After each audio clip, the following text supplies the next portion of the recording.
Breaking చూస్తున్నాం. హైదరాబాద్ లో మాజీ సీఎం జగన్ నివాసం వద్ద జీహెచ్ఎంసీ అధికారులు అక్రమ నిర్మాణాలు కూల్చివేశారు.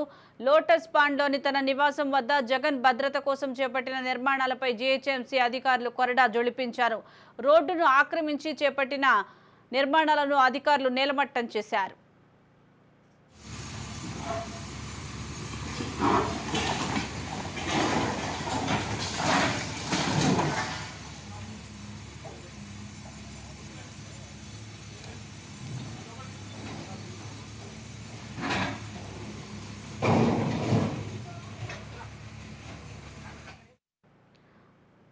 హైదరాబాద్ లో మాజీ సీఎం జగన్ నివాసం వద్ద జీహెచ్ఎంసీ అధికారులు అక్రమ నిర్మాణాలు కూల్చివేశారు. లోటస్ పాండ్ లోని తన నివాసం వద్ద జగన్ భద్రత కోసం చేపట్టిన నిర్మాణాలపై జీహెచ్ఎంసీ అధికారులు కొరడా జొలిపించారు.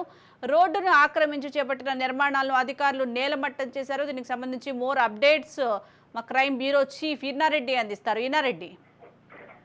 సుజాత, ప్రస్తుతం ఇక్కడ లోటస్ పాండ్ దగ్గర జగన్ ఇంటి ముందు ఉన్న ప్లాట్ఫామ్ కావచ్చు, అక్రమ నిర్మాణాలు కూడా జిహెచ్ఎంసీ గారు ప్రస్తుతం తొలగిస్తున్న పరిస్థితి మనం చూస్తా ఉన్నాం. అయితే ఇది జనరల్ గా జిహెచ్ఎంసీ అధికారులు అక్రమ నిర్మాణాలను తొలగింపులో భాగంగా జరిగిందా, లేకపోతే మనం గమనించవచ్చు సుజాత, ప్రధానంగా మనం చూస్తే ఈ అంటే కూల్చివేతల వ్యవహారంలో కనుక మనం చూస్తే ప్రధానంగా హైదరాబాద్ జగన్ ఇంటి ముందు అక్రమ నిర్మాణాలకు సంబంధించిన వ్యవహారంలో గతంలో కూడా చంద్రబాబు నాయుడు సంబంధించి ప్రజా వేదికను అంటే జగన్ అధికారం రాగానే ప్రజా వేదికను కూల్చివేయడం, తర్వాత ఇప్పుడు అక్కడ చంద్రబాబు అధికారం రావడంతో ఆయన శిష్యుడే ప్రస్తుతం అంటే ఆయన శిష్యుడు అని చెప్పంటే మన రేవంత్ రెడ్డి ఒప్పుకోకపోవచ్చు, కానీ ఆయనతో పాటు పనిచేసిన కొల్లీగా చెప్పుకుంటాడు. అయితే ఆయన అధికారంలో రాగానే జగన్ సంబంధించిన ఈ అక్రమ నిర్మాణాల మీద కూల్చివేతలు ప్రారంభించడానికి కొంత రాజకీయ కోణంలో కొంత సర్వత్రా ఆసక్తి నెలకొని ఉంది. మరి ఇది అంటే రెగ్యులర్ గా జిహెచ్ఎంసీ గారితో మాట్లాడుతున్నప్పుడు వాళ్ళు చెప్తున్న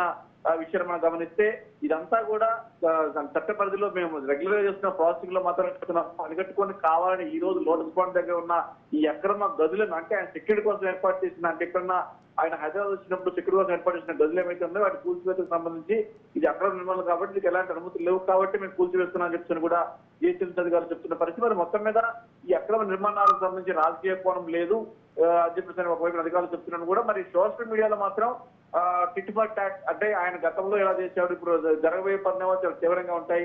ఇవన్నీ కూడా జగన్ కి ఒక హెచ్చరిక. రెండు తెలుగు రాష్ట్రాల్లో వాళ్ళ అంటే టీడీపీ సంబంధించిన వ్యక్తులు ఉన్నారు, ఒక పక్కన చంద్రబాబు వైపున రేవంత్ రెడ్డి ఉన్నారు కాబట్టి ఇకపై నీ ఆటలు చెల్లవని చెప్తున్న నేపథ్యంలో జరుగుతున్న దాడుల్లో జరిగిన కూల్చివేతని చెప్తారు. సోషల్ మీడియాలో జరుగుతున్న ప్రచారం అలా కొనసాగుతా ఉంది Sujatha. Right, thank you Inna Reddy.